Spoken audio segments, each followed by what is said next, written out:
Hai,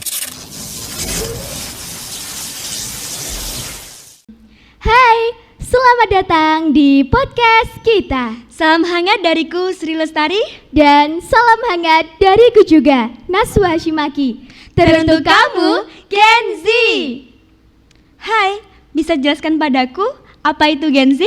Tentu dengan senang hati. Gen Z adalah panggilan untukmu yang berasal dari istilah generasi Z atau para pemuda-pemudi yang kini tengah mengusung prospek untuk mewujudkan masa depan negeri. Dan yang pasti, panggilan ini spesial teruntuk kamu yang sedang menyaksikan podcast ini. Oh, seperti itu ternyata.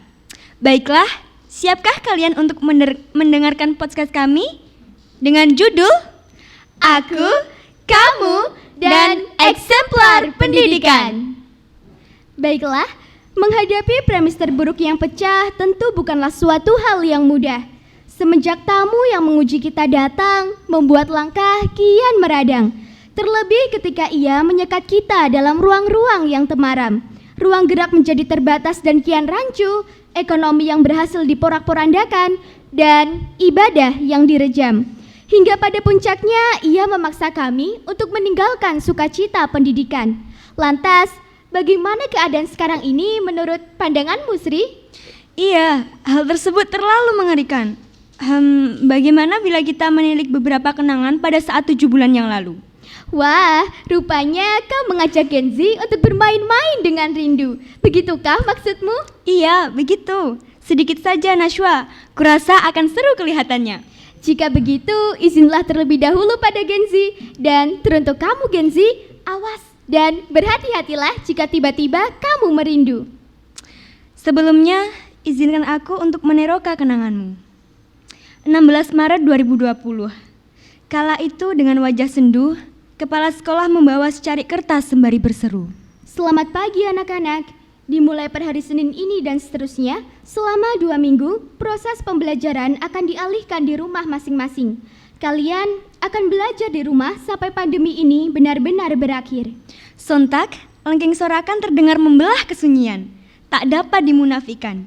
Itu memang terdengar sangat menyenangkan. Belajar dengan santai di rumah, rebahan, berguling sana-sini, tanpa dikekang oleh tumpukan tugas yang rancu. Dan masih banyak kesenangan-kesenangan lainnya yang menunggu. Kurang lebih seperti itulah ekspektasiku. Lalu bagaimana denganmu Nashwa? Bisakah kau menceritakannya padaku dan Gen Z? Tentu saja.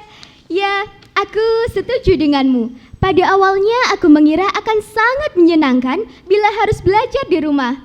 Kau tahu itu, semacam merasa sedikit lebih santai dan nyaman. Ya, benar. Namun rasa santai dan nyaman hanya terasa pada minggu pertama. Karena nyatanya, memasuki minggu kedua, rasa bosan dan rindu dengan suasana kelas mulai terasa. Dan pelajar dituntut keadaan untuk selalu memahami materi di tengah keterbatasan koneksi. Kuantitas dari tugas-tugas juga semakin banyak. Ya, meski ku tahu bahwa tujuan dari tugas-tugas tersebut adalah memastikan kita untuk belajar. Selain itu, sedikit lebih sulit rasanya untuk saling bertukar pikiran dan bertanya. Motivasi juga naik turun, bahkan terkadang hilang tidak lagi terpatri.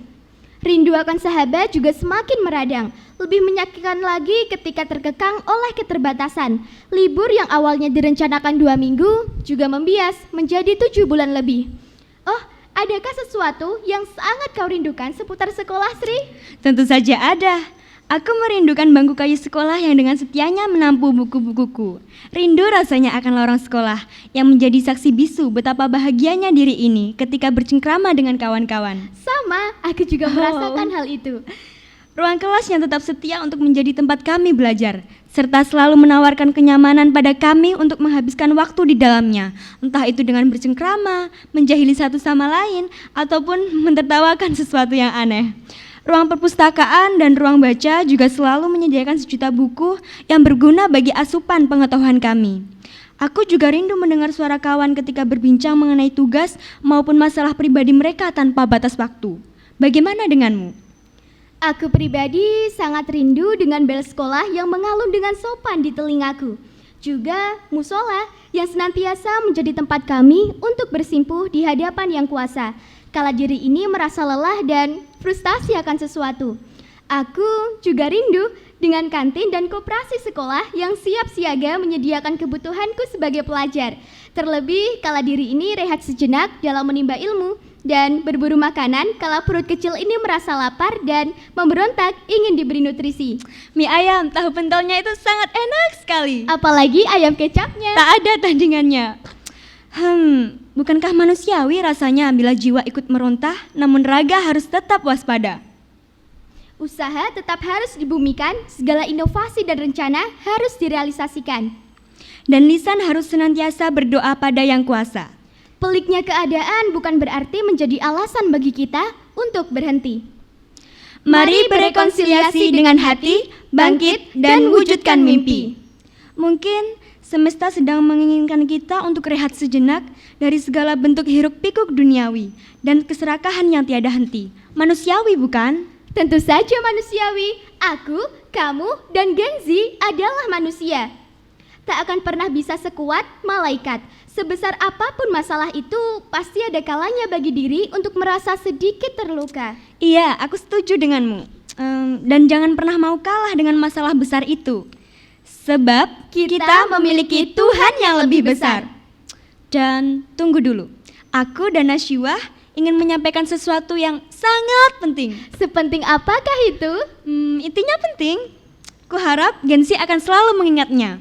Harapan adalah paspor fundamentalmu untuk menjalani hari esok.